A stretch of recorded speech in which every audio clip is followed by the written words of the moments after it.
Good morning, folks. Welcome to another episode of Coffee with Friends. This live stream may discuss trauma of all sorts to include all types of abuse. Viewers and listeners may find it unsettling and triggering.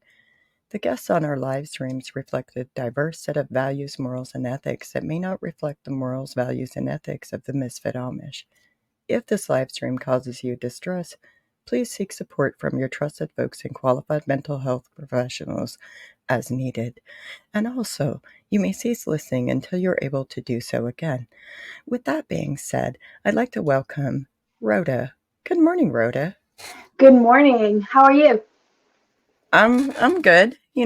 Happy Wednesday. It's been a whole year this week. Oh, my bad. How about you? It's a whole year this week is a pretty good way to describe it. I know it's a sign that you're doing well, and I know it's a sign that you're in a safe space or that you've managed to grow the spaces around you to be even more safe when you have a little setback. But I did have a little trauma setback this week, and yeah, it's okay. It happens, and I processed it. I'm like 90% back to where I need to be, but it's been rough. It's a journey, isn't Yeah. it? And sometimes it really can feel like you're taking one step forward and two steps back, but really, it's important to keep working at it because if we don't, what are we doing?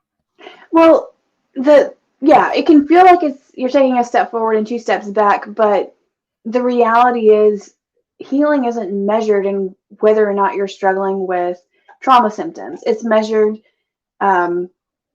in how well you are navigating them when they do come up. And so for me to be able to recognize what was happening, reach out to the people who needed to know, and do those things that are actually good for me rather than just feeling trapped and stuck in it was huge. And so, yeah, I'm optimistic with how it went, and I'm not considering it too much of a setback. It's okay. There you go. Yeah. But also, like, you made a very important point, which is like healing isn't measured by whether or not you have trauma symptoms. Healing is measured by how you deal with it when they do come up. Yeah. And if you're putting on a mask and pretending everything is fine, where are you in your journey? Right. And from the sounds of it, that's not what happened this time, right? No, it wasn't. Which sometimes I don't know if people who, if survivors who are failing to process their grief, if it's so much that they're putting on a mask or if it's that they are not yet in safe and stable enough relationships to be able to face those griefs. Oh, yeah, maybe and it is. So there can be an element of dissociation that is actually very protective and healthy in its own way. And so for people who are listening, if you recognize yourself as one who isn't processing things that need to be processed and you're dissociating, well, there's probably a reason for that. You can give yourself some grace in that. I would say be as kind to yourself as you can because, sometimes you really got to give yourself space to be able to. Yeah. Sometimes, some people, they benefit from exposure therapy. Some people don't. I'm not saying there's a right or wrong way. Rather, you have to find the way that works for you. But with That's very true with therapy. With that being said, Rhoda, we were going to talk about bias. Yes, and we only have a limited amount of time to discuss it. Yes. So first, let's talk about what is bias. Oh, I should pull up the Google definition of that. So that I'm not just making up my own. Making up words? You don't want to make up things? No, I don't want to make up things. So Google Dictionary says that bias can be a noun, which is a prejudice in favor of or against one thing, person, or group compared with another, usually in a way considered to be unfair. The verb form, there's a statistics form of bias as well. It's a systematic distortion of a statistical result due to a factor not allowed for in its derivation. So the verb form of bias is to cause to feel or show inclination or prejudice for or against someone or something. So if I were to bias you, maybe it would be that I tell you one dramatic side of the story and I leave out information that could challenge the viewpoint that I want you to hold.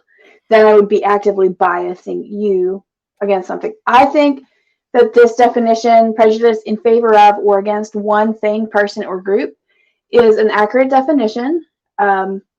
From what I read. I also think it should be expanded to include concepts. So we can be biased for or against certain concepts, and I'm aware of that because I work in research. So, Okay. So, with that being said, let's talk about bias. Like, when you talk about the definition of like in favor of, what has media historically done with Amish people as a whole? from the outside looking in, I say outside because I was not born Amish.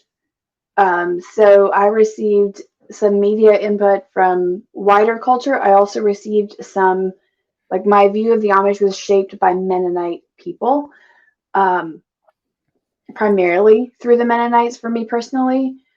I would have to say, from where I'm standing, it seems as if the wider culture has promoted an extremely positive, romanticized view of the Amish, and that Mennonite culture has promoted this view of the Amish that is affectionate in a demeaning way. Like, these people need us to save them and rescue them.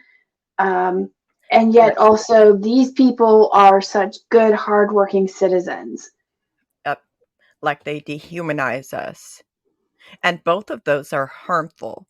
Both of them take away our voices as actively Amish people and as inactive Amish people if we're non practicing. They take away our voices, they overwrite our voices, and they tell the narratives of what Amish culture is when they don't know what it's actually like. And it's harmful because what it leads to is people who are biased in a good way. What they do is they tend to dismiss when there are crimes committed within Amish communities, or even when there's crimes committed by Amish people. That's harmful. Mm-hmm. And then the other part is like this demeaning thing of like, we have to have Mennonites to tell our stories. It takes away our voice, it overwrites our stories with their perceptions of what it is. And it also leads to looking at an entire group of people as less than humans. So we can't do that. Both of them are harmful. We can't demonize an entire group of people based on bias. We Yeah. we have to have checks and balances in place. And how does this play out in when you're trying to advocate for rights for Amish people, for example? How that plays out is you get well-intentioned Mennonites who are like, "Oh, I'm helping these Amish people." And then they approach me, and the way they approach me literally makes my skin crawl. Because they tell me about myself, they tell me about my culture, they tell me about my beliefs, they tell me about what stuff was like, and how it's all mixed with, like, a plethora of half-truth and just it's inaccurate. Yeah. And it feels like, "Okay, so what you're telling me is that your perception outweighs my lived experience." Mm-hmm. And then what happens is often these well-intentioned people who work in advocacy, they may put themselves in positions of power. And whether they recognize that there's a power differential between an advocate and a survivor, there is a power differential. And they don't recognize that power differential. They tell us where to go, what to do, when to wear plain clothes, when to get rid of our head coverings, or when to stop dressing plain. They tell us who we can talk to. furthermore, they tell us who we can associate with. They tell us, like, oh, well, this person belongs to this group. Because when we have favorable bias towards a specific group, what we tend to do is we tend to label them all as like acceptable and safe. Yeah. And it is incredibly difficult to recognize that you yourself have bias towards a group, especially if it's a good bias. So, Right.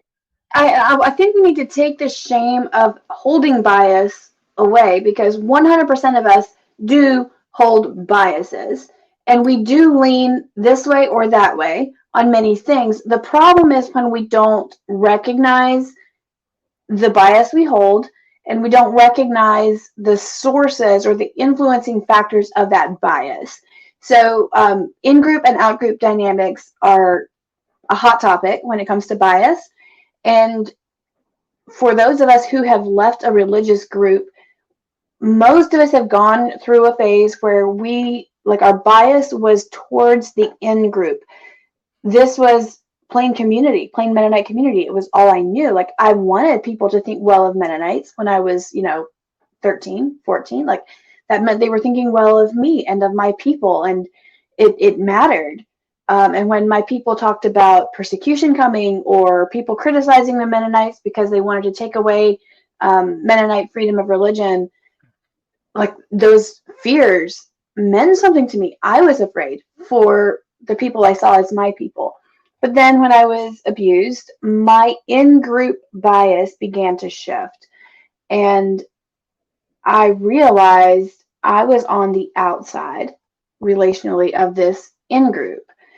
So there's beginning to be some mixed feelings. I'm beginning to identify with people who find themselves on the outside. So my functional in group is now ex Mennonite, right? And there were only a few people in my life who fit that. But it meant that I was beginning to value their opinions. I was beginning to value their perspectives. In a way, you could say I was adopting their biases as my own. And then when you progress further, like when I got into advocacy, advocating for Amish, or for, I'm sorry, Mennonite girls and women, then my functional in group was that circle of advocates. And it was very hard to hear criticisms against advocates and against Mennonite advocacy in general, because this was my in group now. My biases were for them. And I wanted to tell people, like, yes, we are flawed and messed up, but hear us out. And I still hold that, even though I'm not as deeply engaged in Mennonite advocacy. So on some level, my bias is still towards that.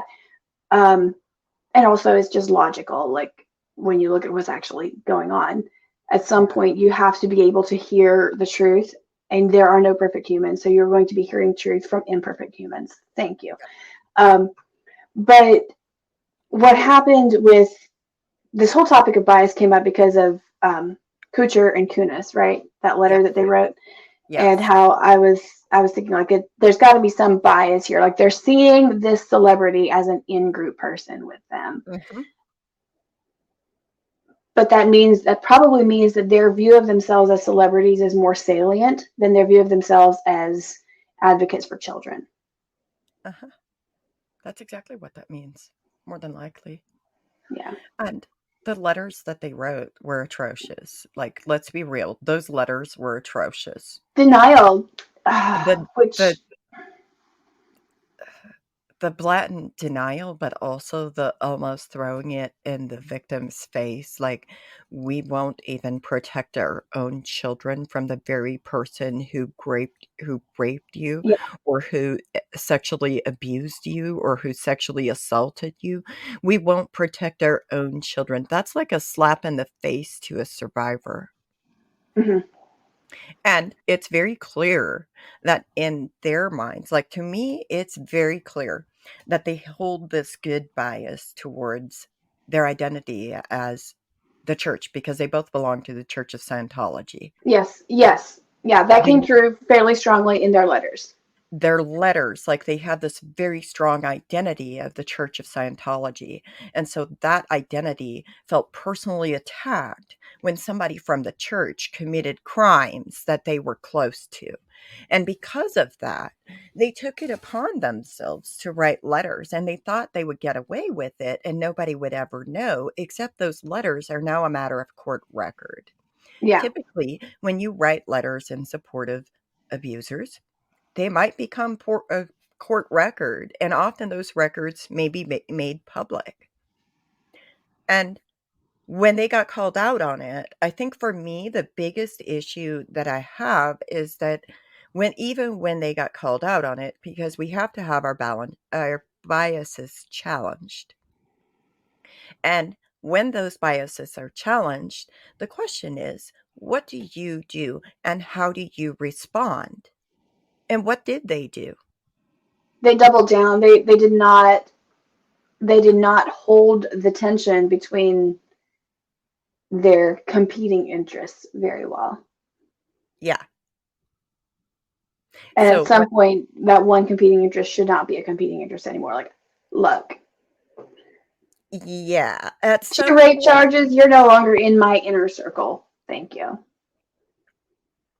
Well, and what would you say if, like, we know that in the police department, there's a significant amount of police officers who commit violent crimes towards people they are close to, especially people that live in the home with them or people they're in relationships with. And is this not especially true of male police officers specifically? I don't have studies on me at the moment. I could pull some up.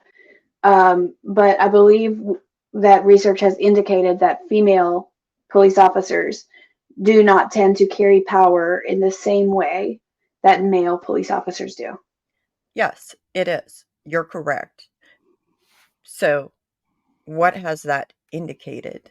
The significant levels about approximately how many police officers have committed crimes against their loved ones or people they're close to.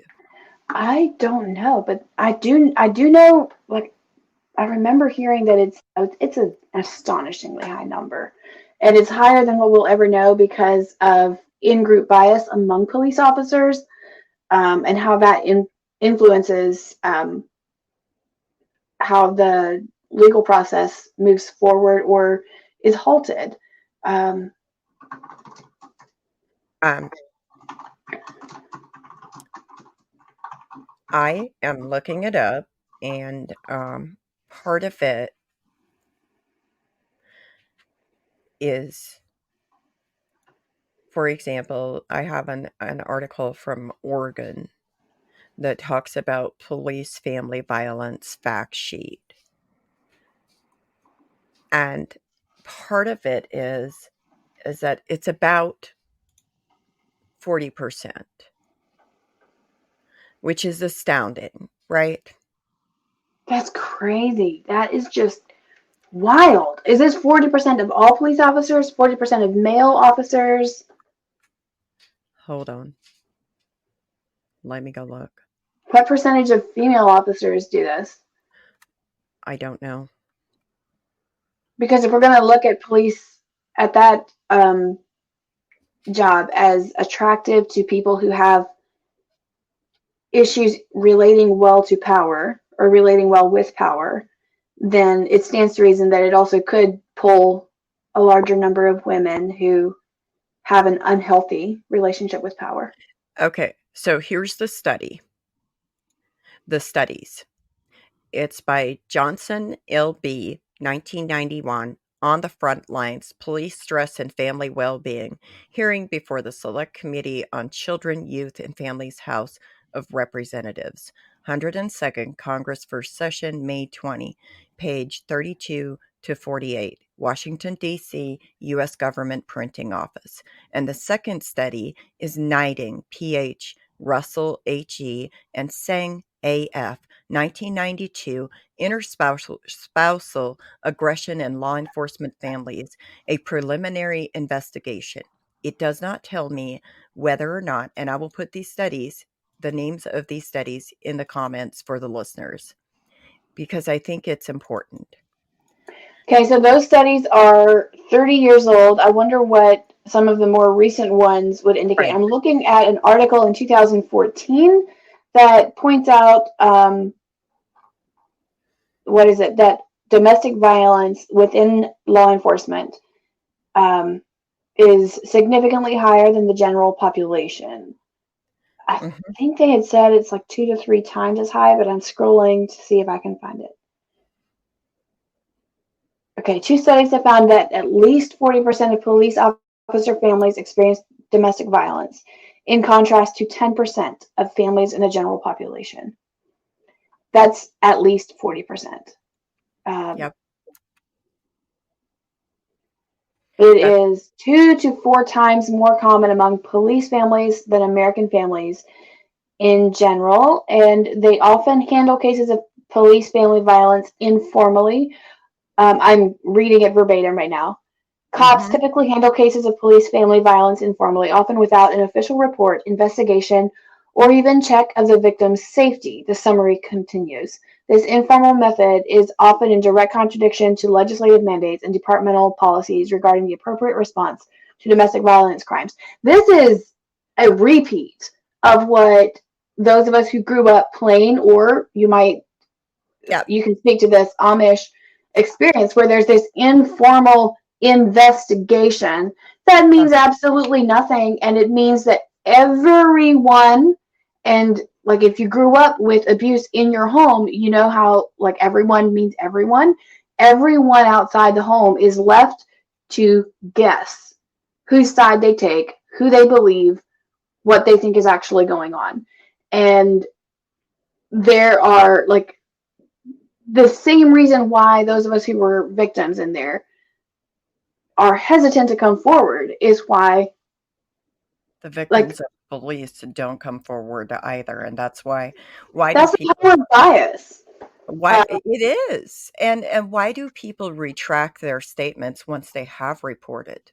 Have you known anybody that has retracted a statement once they have reported?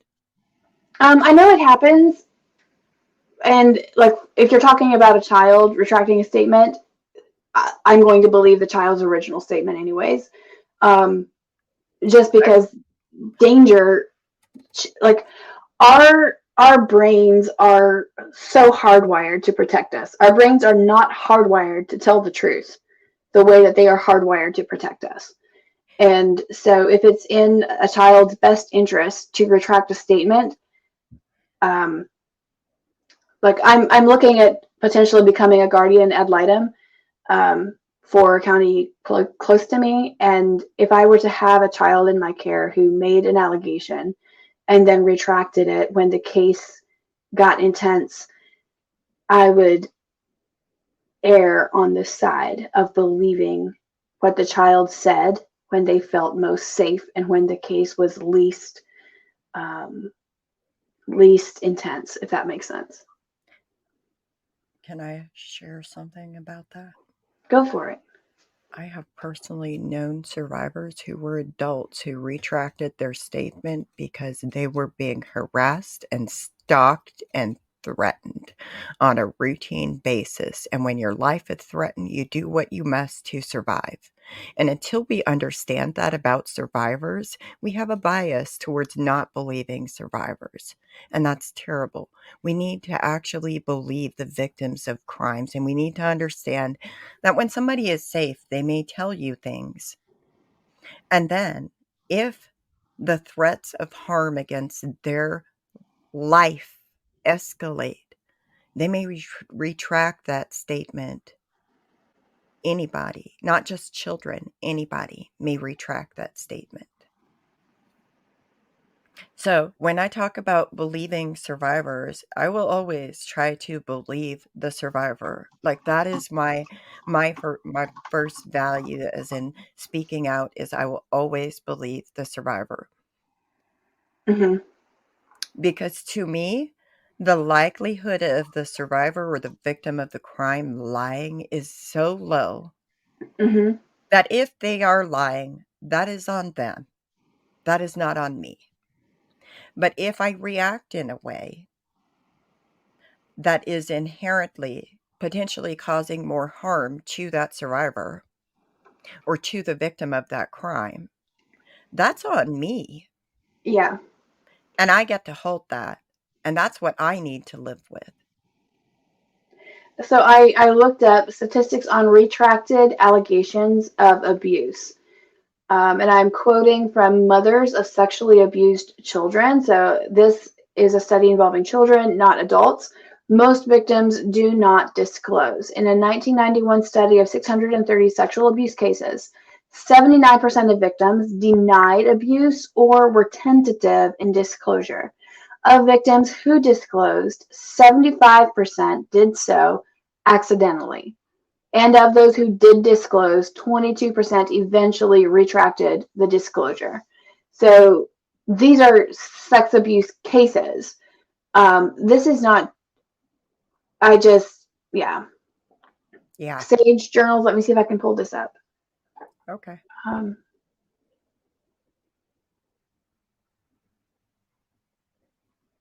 I think it's so here's an article by Anna Hopkins. It's a qualitative analysis of police retraction statements in the UK, and it's examining reasons for victim retraction in domestic violence and abuse. Gosh, we only have 13 minutes. I don't know how much time we want to spend on this niche of the topic of bias, but um,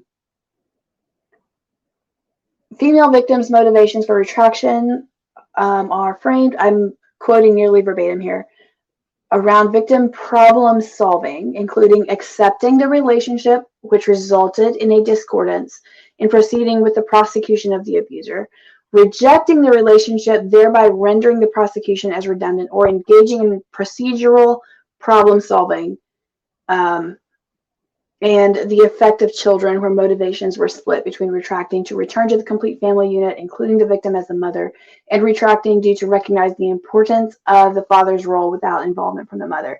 So it seems like if you're talking specifically about retractions with how the tremendous bias within the police force, how that can potentially cause, it sounds like you're referring to like their victims, um, which is what I think.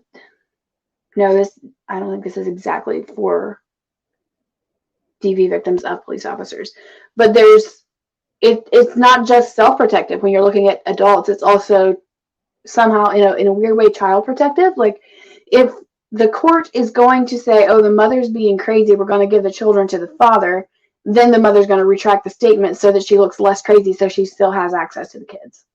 Yep.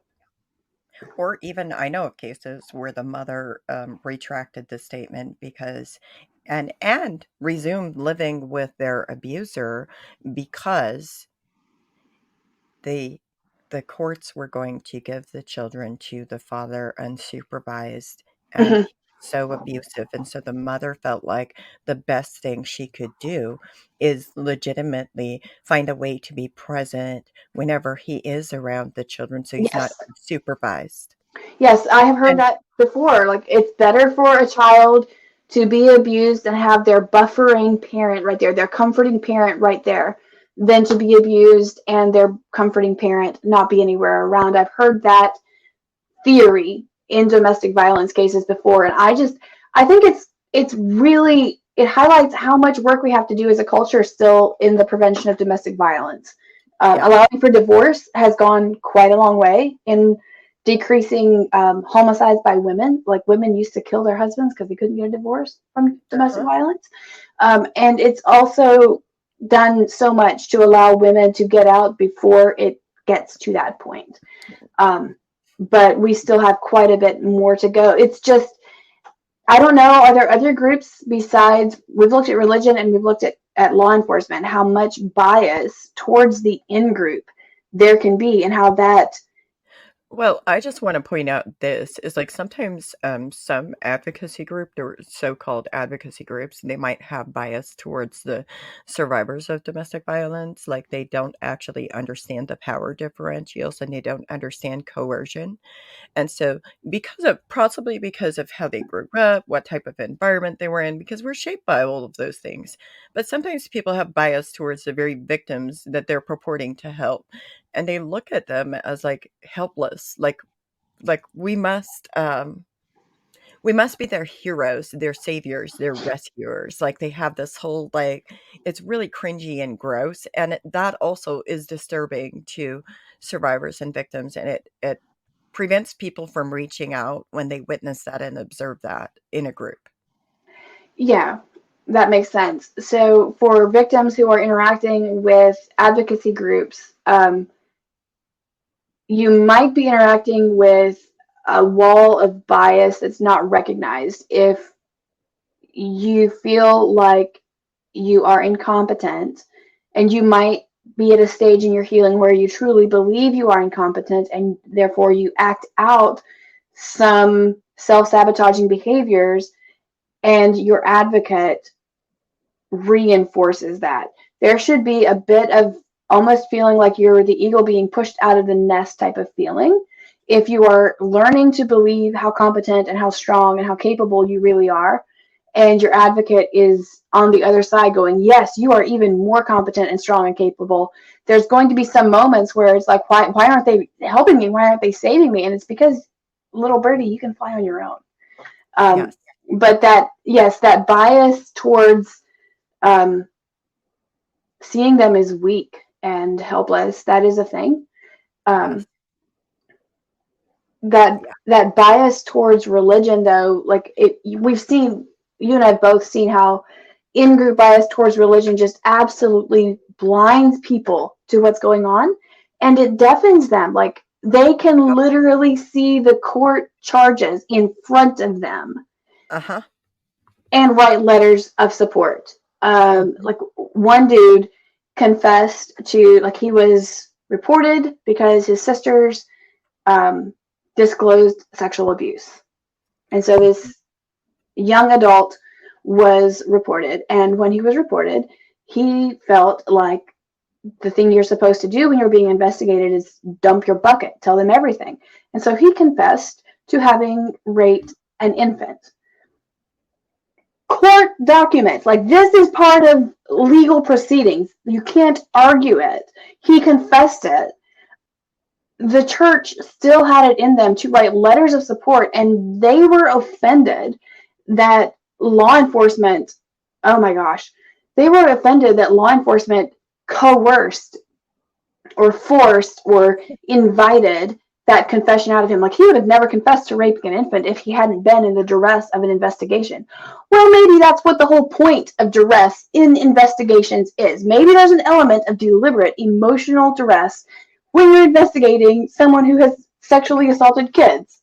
I mean, so like let me just be clear, just so people understand this. The problem is not that he raped an infant. The problem is that he confessed it to a police officer, a Yes, when he, detective, yeah, and and and that was used to help convict him of a crime. yeah. The problem is not that he raped an infant. The problem is that they pressured him into it. They did an investigation. The police actually did their job in this case. And That it's in-group bias is what shapes that. Like, if you were to take those same people and ask them, do you support Mr. Stranger who raped this, this helpless infant, they would undeniably say no. If you were to ask deeply, like these deeply devout religious people, what do you think about atheists who confess to raping victims? There's no in group bias there, deeply religious versus atheist. They would they undeniably would say, say oh, no it. this is proof that they need Jesus. This is proof that they need God. They would see that as a problem. They would not be writing letters saying, well, this wonderful atheist is super supportive of our community and he does excellent craftsmanship. Like, that wouldn't be happening. You put No. in the chat something that I want to talk to in the last 5 minutes. I want to talk about in the last 5 minutes we have left. Military sexual trauma. That is 100% another Okay. huge thing of bias. Oh my god. So, I was active duty military when I became aware of military sexual trauma, and I want to say this, like, military women are being unalived. They are being killed. Look it up. Oh, I've seen some of the Like, news stories, and that's there's not a even counting method. suicide. Like, They are it is horrific. And part of it is because of how, the military is structured like a hierarchy, and you have to have like power and control, Hmm. right? There's very specific lines, your chain of command. And when you go and you report it, there's not supposed to be, by the trainings that they have in the military, there's not supposed to be repercussions for reporting sexual Oh, but trauma that there you are. There experience are. from a military person, but there are repercussions far too often.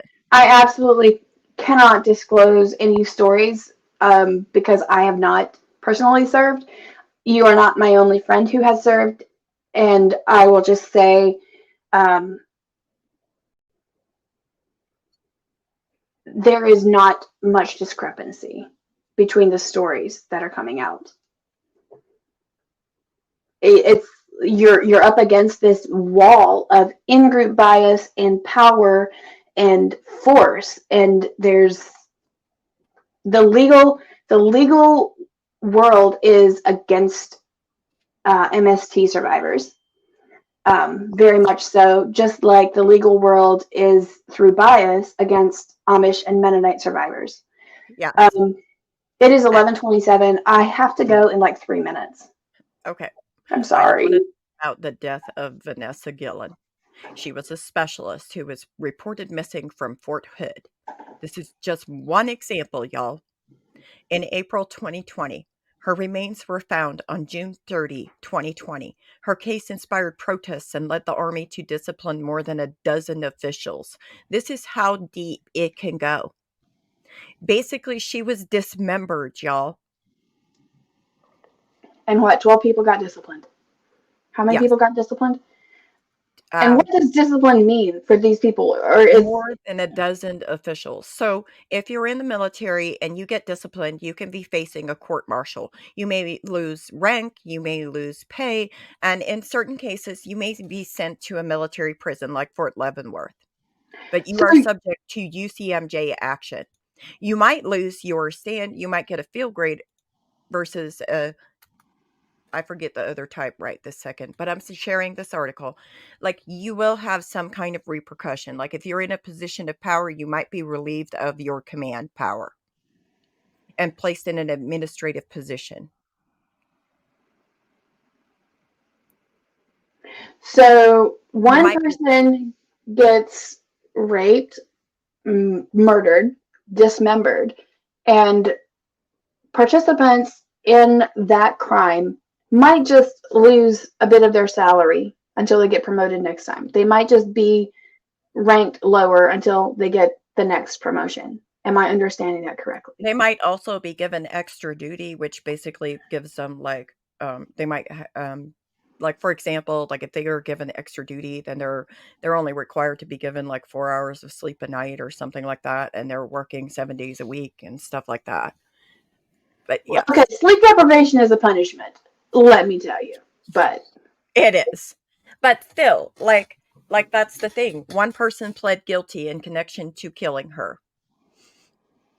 Um, I think that part of what we need to understand is that when we hold bias, we need to have other people who are challenging the bias. And when somebody challenges our bias, how do we respond to it?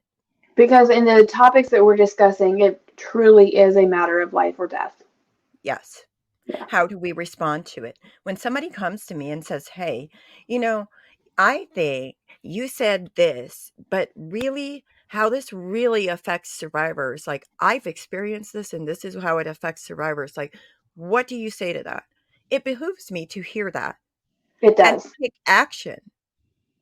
And to take action. If somebody tells me, like, "Hey, this is funny, but next time, please consider not body shaming people." Yeah. Even that, like that in and of itself, it behooves me to take action based on that and to hear that. Yeah. I have got to go. It was good talking Okay. to you. I wish it would have been longer.